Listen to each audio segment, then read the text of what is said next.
Samach Hamid Aleph, top of the page. Just review a little bit to get up to speed. We're talking about the different types of children, sort of in terms of their mental capacity to be able to effectuate kinyanim, acquiring things. So the Gemara brought down the concept of you give him a rock and he throws it away, you give him a nut and he sort of knows what to do with it. Or you give him something and you lend him something, and he understands that he has to give it back to you. And these sort of minimum requirements for him to be able to rabbinically have the right to acquire, not really the right, but the authority to acquire. Okay, the Gemara had a question. The Gemara wanted to know that we talk about a shifcha acquiring something on behalf of a mavoi. We said there's something called Shitufa Mevais, which is roughly similar to what we do today called Erev Chatzeres. Now, there's a difference between a Chatzer and a Mavai, but that being the case, it's roughly the same thing, and it could be acquired through a shifcha. A shifcha that's Jewish, it's called an Amma Ivriya. An Amma Ivriya must be a child, can't be an adult, because once she reaches maturity, she goes free. And yet we still see that she can acquire the Erev Chatzeres on behalf of everybody. And the Gemara says it could be Shtufim Mevais is rabbinical, and that's why we allow her to acquire it on other people's behalf. And the Gemara wants to know, maybe we should treat it as if it's deraisa. In other words, we should say that the requirement to the authority necessary to acquire an object for rabbinical status should be the same as the deraisa status, according to one opinion. And according to the other opinion, no, this is not something that has a concept, sort of any biblical concept enmeshed in it, and therefore it's not necessary. Okay, we're at Mosav of Eva, 4 lines in the top of Samach Hamid Aleph. And again, we're continuing this discussion. What's the status of a child? Today's Gemara is relatively mild in terms of what we've experienced so far in Gittin. Okay. So now we get to the concept of Ma'aser Sheni. What's Ma'aser Sheni? Ma'aser Sheni is one of the tithes. It's eaten in Jerusalem. When is Ma'aser Sheni taken off? It's taken off the 1st, 2nd, 4th, and 5th year of the Shemitah cycle. The other 2 years, that would be the third year and the 6th year, you take off Ma'aser Ani, the tithe that's given to the poor people. Now, what do you do with the tithe? You bring it to Jerusalem, you eat it there. What happens if you can't bring it to Jerusalem for whatever reason? The item's going to get spoiled. What you can do is you can redeem it on a coin, specifically a coin with a tsura, with an imprint. And you redeem it onto a coin, and you bring the coins to Jerusalem, you buy stuff. Now, if you do this on your own, you have to add 1 chaimish, 20%. However, if you do this by selling it to somebody else, you are exempt from the requirement of chaimish. So what's the solution? So if Eva brings down a brace that says as follows. Mishnah. Ma'arimin al ma'aser sheni. You can do ha'aroma. Ha'aroma literally is like a trick. What's the trick? How do you do it? Let me tell one of your adult children, or one of his Jewish slaves, either it's a Jewish slave or it's an Oma ha'ivriya. Remember, Oma Ivriya is going to have to be a child. She cannot be mature because otherwise she went free. Here is money. And quote unquote buy the Ma'aser Sheni for me. Obviously, they're not buying it because it's picking up from the right hand and giving it to the left hand. It's effectively the same thing. So you're just exempting yourself from a chaimish. Okay, so this activity is permitted. So Gemara says, "Hi shifcha hechidami." What type of shifcha? What type of Amma Ivriya are we referring to? Ida asi Cyrus, if she has signs of maturity, there's 2 pubic hairs. My boy Gabe, why is she in his domain? El Abdullah, the loy asi Cyrus. It must be she's still immature. Okay, and yet we see she can acquire on other people's behalf. What are we talking about? We're talking about Ma'aser Sheni in today's day and age, which is only rabbinical. It's just one small problem with that. The Gemara asks, is it even possible to have an Omeh Ivriya today? For Tanya, we learned, Ein Eved Ivri Noyeg, Elvis Mancha Yeval Noyeg. Eved Ivri, Jewish slave, and certainly Omeh Ivriya, a Jewish maidservant. You can only acquire them when Yovel is in effect, effectively during the earlier phase of the first temple.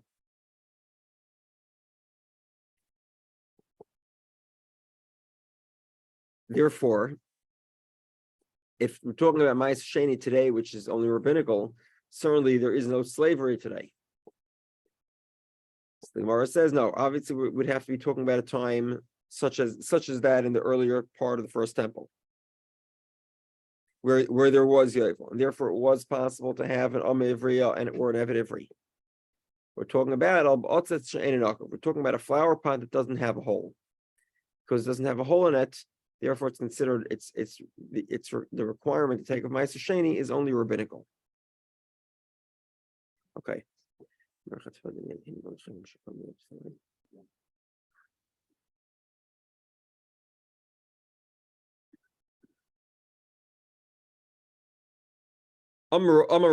says, Gimel Midas Bekotan. So Rava is sort of summarizing the entire Gemara for us, although he obviously adds a little bit. He says there are 3 measuring sticks. Okay, what's the first measuring stick? You give him a rock, he throws it. You give him an egg, a nut, and of course he knows not to throw it. So in that case, a child can acquire for himself, but not for others. And when you're talking about a girl who's that age, miskadeshes lumion. Okay, what does that mean? We've discussed this in the past at length in Yavamis, tremendous length in Yavamis. Biblically speaking, a father is allowed to marry off his daughter when she's prior to maturity. The Gemara also says that it's prohibited to do so. Tosfos comments in the Gemara that even though it's prohibited to do so today, meaning in Tosfos' time, 800 years ago, 900 years ago, we do it anyway. Why? Because the golus, the exile, is very difficult, and nobody knows when they'll have financial means. And if somebody wants to secure a future for their daughter, even before she's mature, because there's no guarantee, waiting a couple of years might mean that one's financial prospects are absolutely destroyed. Therefore, it is permitted. Okay, that's biblically. Biblically, a father can accept kedushin on behalf of his daughter.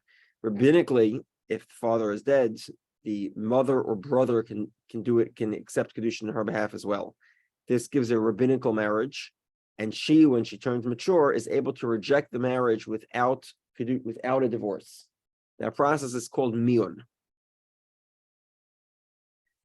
Now, there is a minimum age to be, so for a father, there's no minimum age. A father can marry off his daughter even before she's 3 years old, for a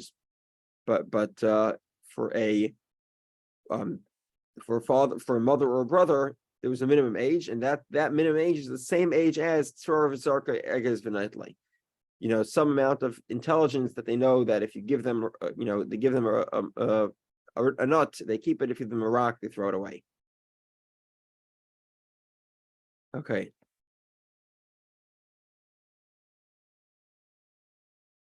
Ha'pe'utais. Pe'ut is what we saw previously. These are depending on the maturity of the population between 6 years old and 10 years old. We saw this earlier in Hanazokin. Mekchan memkar, mekach umemkar and memkar metalpon. These are allowed to sort of engage in commerce. They can buy and sell. Ukenegdem biktana mitzkadeshes b'kedusha avia. When a girl reaches that age,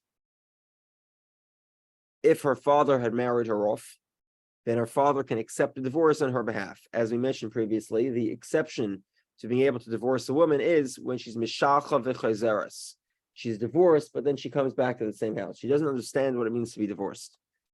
Therefore, once she's this age, which obviously depending on the maturity between 6 years old and 10 years old, she can be divorced if her father married her off. If they reach the age of making a neder, these types of commitments, how old is that? That's a year before bar or bas mitzvah. So it'd be 11 for a girl and 12 for a boy. So then the dreim neder, vekdesh and hekdesh. Their nedorim are valid. If they make something hekdesh to transfer the ownership to the temple fund, it's valid. At that age, a child can do chalitza. 1 second. Okay. Rashi explains that this means that if she's, in other words, once a girl is within a year of the predicted date of puberty, and same thing for a boy, but we'll talk about a girl here specifically for the following reason. At that point, if she shows signs of puberty, even though she's not 12 years old, we allow her to do chalitza. Chalitza requires an adult, which could be defined as within the year of 12 years old and signs of puberty. Okay.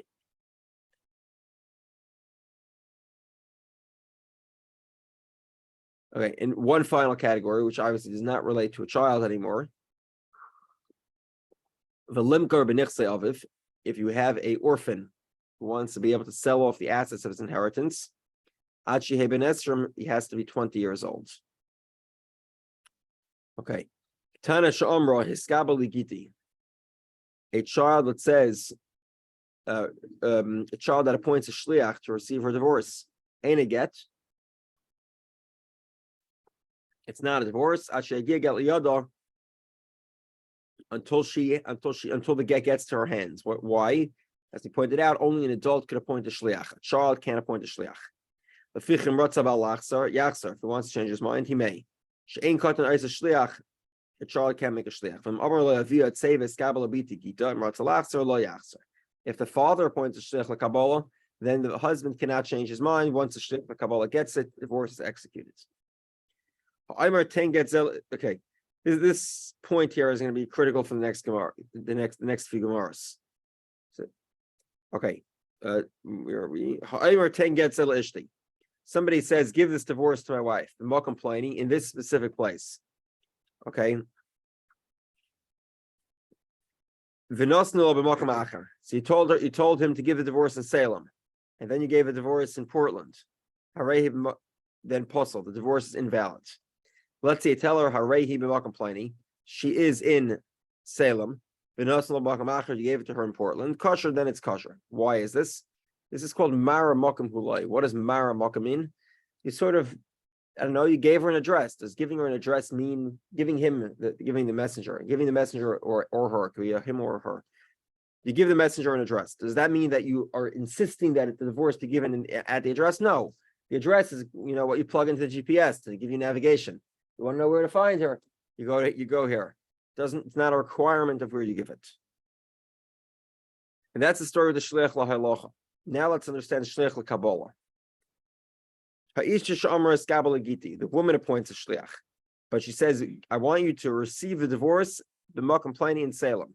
The kibbul of makam achar, and you gave the divorce, and the divorce was received in Portland. Apostles invalid." Rabbi Lazar machshir, but Rabbi Lazar says it is kosher. And we'll have to see why. I'll explain in a moment. Havali Gittin makam plani. Go pick up my divorce in Portland. In Salem, and you picked it up in Portland. Kosher, it's kosher. Why? Because again, she was just giving a maramokum, point of interest where you're likely to find a divorce, but not necessarily that she was guaranteeing. She was insisting that it be picked up in a specific place. Okay. Now it's interesting that Rabbi Lazar differentiates between shliach lahalacha and shliach lakabbalah. A shliach lahalacha, you tell him go give a divorce in Salem, and he gives it in Portland. It's not valid. Shliach l'kabbalah, they tell him pick up the divorce in Salem, and he goes ahead and picks up the divorce in Portland. It is kosher. What's the difference? The polig. The Gemara explains as follows: when he divorces his wife, he does so of his own will. So therefore,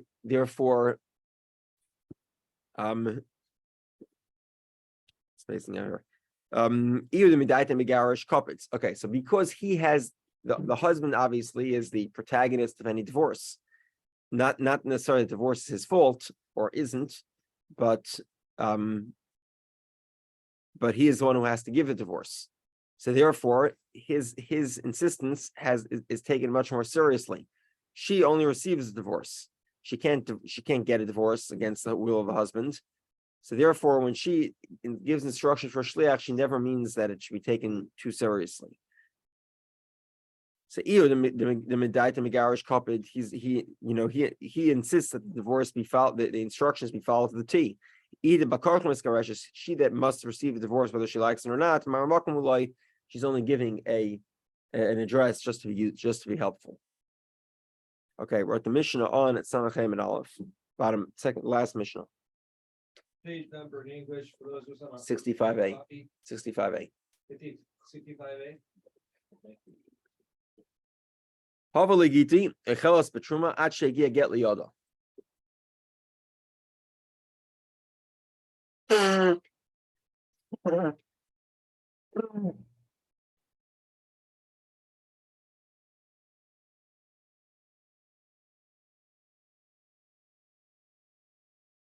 Okay.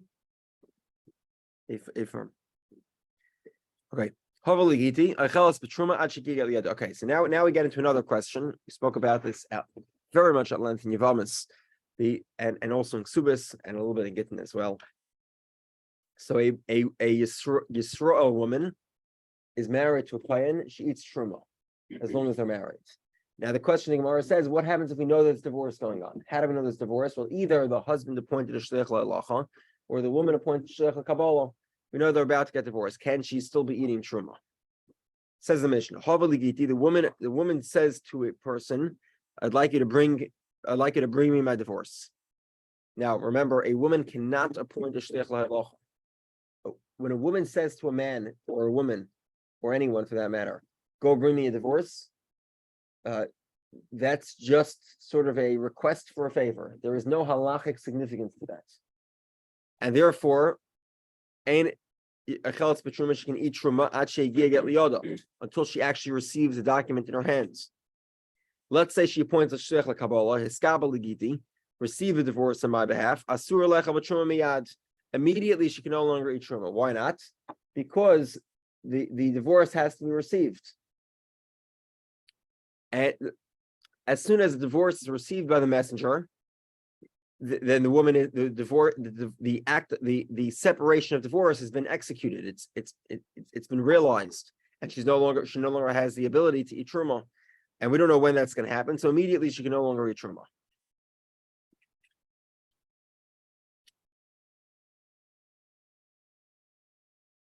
Okay, what happens if she conditions it? We're on Samachem at Aleph. We're in the middle of talking about when a woman is able to eat truma. So a Yisrael woman is allowed to eat truma. A Yisrael woman is allowed to eat truma if she's married to a Kohen. What happens if the divorce is in process? So, for example, here we have the woman appoints a shliach kabbalah to receive the divorce in a specific place. Let's say in Salem. So in that case, so she can eat truma until the reasonable expectation that the divorce and the messenger will both reach Salem. At that point, presumably the divorce could have been given, and therefore she can no longer eat truma.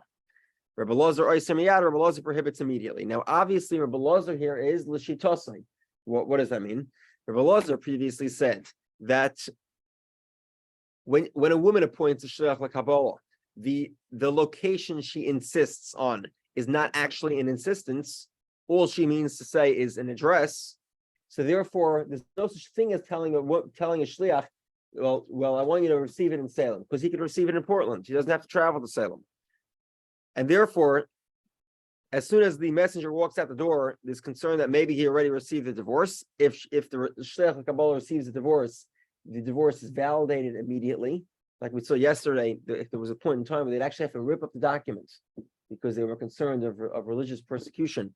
So the shliach kabbalah would get the document and immediately rip it up and destroy it, and do it in front of two witnesses so that they can know. But the point is, as soon as shliach kabbalah gets the divorce is validated.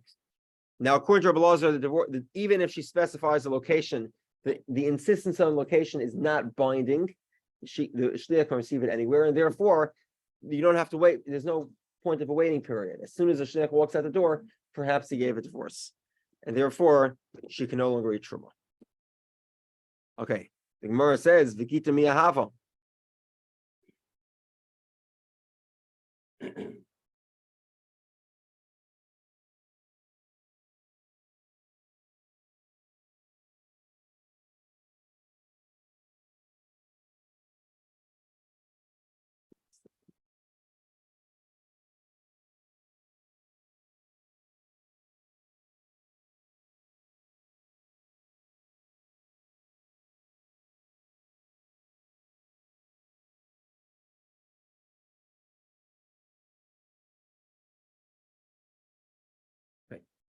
So the Gemara asks as follows: in the there's actually an emendation here to it's a better textual variant of the Mishnah, which actually explains the Gemara much better. Obviously, the Gemara is much more intuitive that way. So the Gemara explains that, let's say, we'll just rephrase the Mishnah. She appointed Shil Kabbalah received the divorce in Salem, and the guy went ahead and received it in Portland. It's not a divorce until he travels to Salem. Seems a bit weird, right? No. Well, first question is that contradicts the previous Mishnah. The previous Mishnah says if the woman, not according to Rabbi Lozer, according to Rabbi Lozer, it would work immediately. But according to the first Mishnah, the rabbis say if she says receive a divorce in Salem, he must receive it in Salem. He can't pick it up in Portland and walk to Salem, and that will be a divorce. It doesn't work that way. The previous Mishnah says it's not a divorce. So Gemara says it's not a question. She says accept divorce in Masa Machasya. We'll say it's Salem. But by the way, he can be found all over Oregon. She says go accept the divorce in Masa Machasya, but he can be found all over Bavel, which would be the same as saying go receive a divorce in Salem. My husband is all around Oregon. Big place, Oregon. This is what she means to say. Wherever you get it, pick it up. However, until you get to Salem, I don't want it to be a divorce. So therefore, she's able to eat truma until she ends up in Salem with the divorce in hand. Not her. She can't eat in Salem until the messenger she can't eat truma until the messenger gets to Salem with the divorce in hand, whether he receives it in Salem or receives it in Ontario, Oregon. Okay, Rabbi Lozer Oyser Miyad. Rabbi Lozer says that immediately she can no longer eat truma. Samara says Pshita, obviously the Harmar Makamula. This is Rabbi Lozer according to his own opinion. Rabbi Lozer says that even if the woman specifies a location, the specificity is not binding. She doesn't actually mean to insist on it. She just means to give an address. So therefore, obviously, as soon as he walks out the door, there's potential that he just got the divorce, even if the address was in Hong Kong.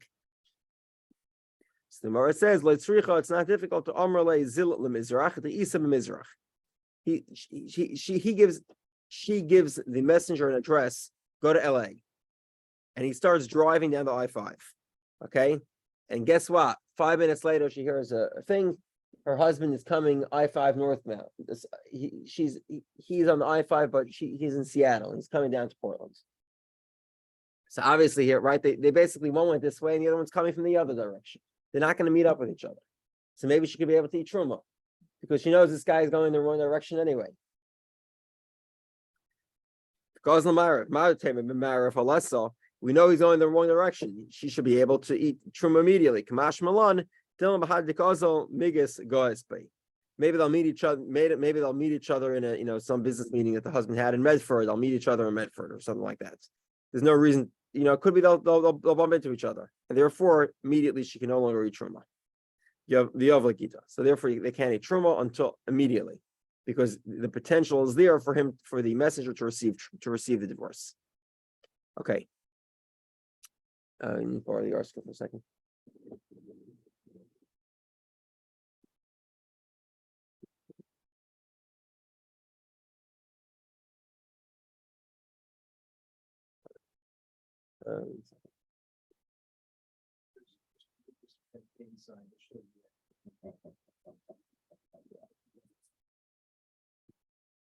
You need a full concession stand here. Okay. Okay. he sent his messenger to make a shliach. We're talking here about Erev Chatzeres, okay, or similarly Shetufim B'vayis. Erev Chatzeres, we don't know what that is. Erev Chatzeres is right up there on the shelf. It sort of makes us all, and we all have a shared, what do they call it? Meal, shared meal. If we're ever hungry on Shabbos and we want to eat together, we have a shared meal. We're all together. We're always eating together. It's as if we're always eating together because we have the box of matzah, and every one of us owns some amount of matzah in that box. Okay, now it doesn't have to be done with matzah, and obviously it doesn't have to be done on this permanent basis. I believe it's redone every Erev Pesach. Is that right? Every Erev Pesach it's redone. So, this is old matzah. Could be we want something fresh. Maybe we're actually hungry and want to eat it. So he appoints his shliach to do as follows. So he said, and the point of why are we discussing this? Because the point is, till now we're discussing, a guy says, I want you to do this thing in Salem, and he did it in Portland. And now we're going to have a similar concept where he told him to do one thing, he did something else. So he says, "Arrively b'tmarim, make my erev with dates. We're going to all have a big pot of dates, so we'll share the dates." V'erev le'begroigris, he took dried figs, and he made an erev with dried figs. Or alternatively, did the opposite. He said to him, "Make it with dried figs, begroigris." V'erev le'b'tmarim, he made it with dates. Tanicha, the one brisa says, "Eruv erev, it's valid." But Tani idach ain't eruv erev, it's not valid. Okay, Amar Rabbi says, like Kacha, Harabon, Harabalazar. Rabbi says very simple. Depends on the debate between Rabbi Lazar and the Rabbanim. The rabbis that say that when you give a location, you mean to insist on the location. They say that if you told the guy to make an erev with dates and he made one with figs, it's not valid. However, Rabbi Lazar that says that when the woman specifies a location, she doesn't mean to be taken so seriously. So here too, when a guy says, "Go make an erev for me," it doesn't have to be. The exact variety of erev doesn't have to be taken too seriously. Okay. Amar Rabba says, one second. Loy kasha harabanon ha Rabbi Elazar. Harabanon d'amrik peda. The rabbis say it's the fact that he specified is an insistence. It's sort of just a location. It's an address. It doesn't mean to be specific. Rabbi Yossi says, Hava harabanan. Both opinions of the rabbi's opinion. Kan b'shaloi, kan b'shal chaveri. Depends whether it's his or his friend. It's just very simple. So if I say to you, make me an erev out of my own figs, and you made one out of dates, that's fine. My own dates, made one out of my own figs, that's also fine. But let's say I got permission from the date merchant to use dates. I told the guy, go to the date merchant to take his dates and acquire on behalf of the whole community. That is valid. If he actually listens and takes dates. But if he doesn't listen and takes figs from the merchant, who I have no authority over and never got authority over, then the erev is not valid. Abaya says, we have a similar brisa. And according to your explanation, this should not make any sense. He tells his messenger, go make an erev in a migdal. Migdal I believe, is a large box. The erev le'b'shoivach, and he made an erev for him on a pole that had a nest. Or the opposite, he told him to make an erev b'shoivach for erev le'b'migdal, and he told him to make the erev in a nest, and he made the erev in this big box. The Tanya Chada, one brisa says eruv erev, it's valid. Tanya idach ain't eruv erev. One brisa says it's not valid. So if you'll try to explain that the difference between the brises is whether it was his or whether it belonged to his friend, one second. Why would his friend care whether it was placed in a box or whether it was placed on a nesting pole? So the Gemara says, "Hasanami ikaperi demigdal uperi deshoivach." So the Gemara says, no. The simple resolution could be that his friend actually had fruits in this migdal, in this box. Like they have these like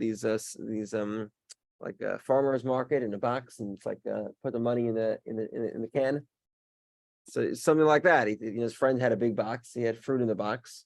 He told him to use that fruit. Then you went ahead and listened to him, and you went to you made an erev on some sort of bird food or something else that was hanging from the nest. Maybe it was loaf of bread. That's for the birds. So it is possible, and that would sort of be the resolution for the second price as well. Okay. We together? Change subjects now. A guy, so somebody says to a messenger, go write a divorce and give it to my wife. Or he says, Gershu, divorce my wife. Or he says, Kasvu Igaris Atnula, write her a letter and give it. A divorce, by the way, is called a letter.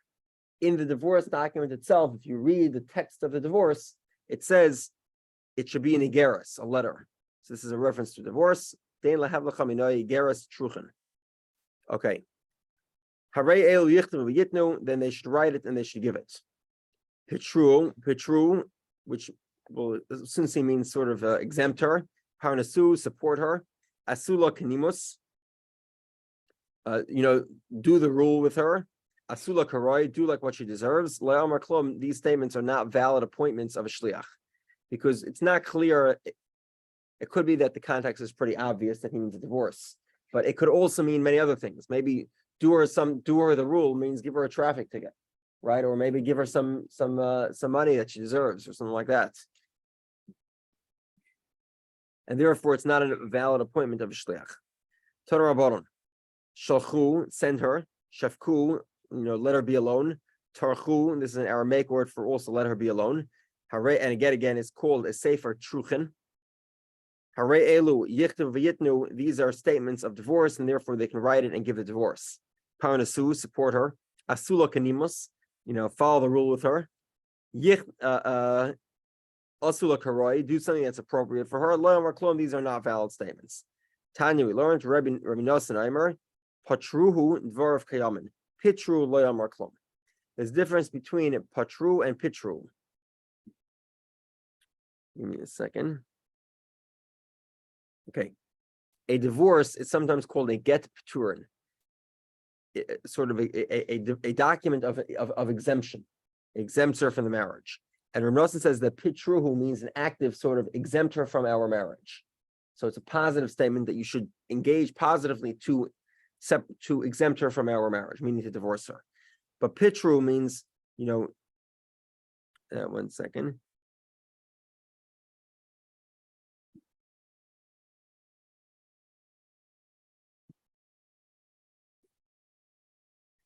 So from what I understand here, pitruhu is sort of she should be exempt from the marriage, but it's not a command. It's more of a much closer to a statement of fact. Rashi says the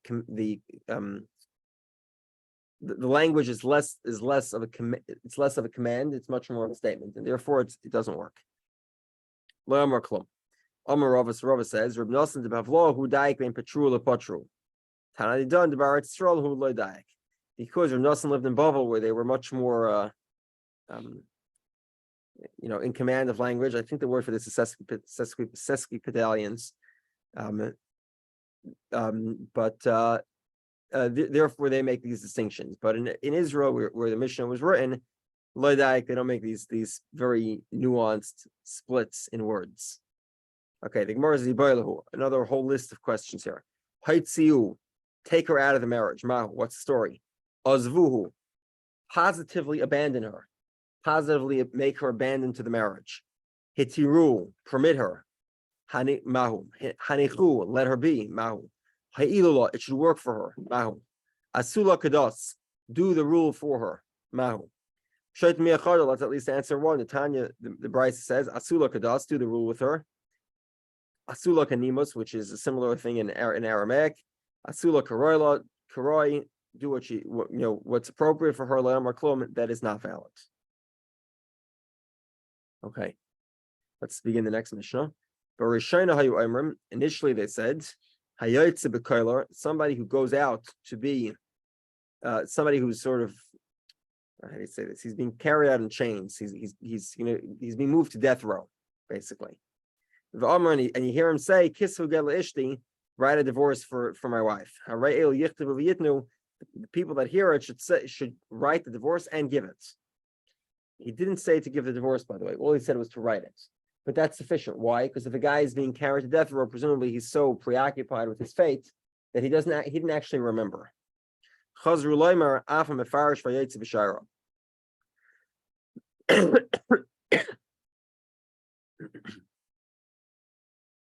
Also, also, if a person had sort of a last-minute business trip, he had to immediately embark on a sea journey. So it's sort of there's a lot of fear. There's a lot of fear and concern. And he says to somebody, just write a divorce to my wife. He didn't just mean write. He means write and give, even if he didn't say that. Or one who's traveling on a caravan, there's the risk of highwaymen and the risk of traveling in the desert, and therefore we do the same thing. Rav Shimon Shizuri says, "Af Masukin," somebody who's terminal, pretty ill, and considering the terminal components of his illness, he also might be preoccupied with his own fate, and therefore might sort of slip out and not say the correct statement, which is in general, whenever somebody wants to appoint a messenger, they're supposed to be saying kisfu utnu, write it and give it. Okay.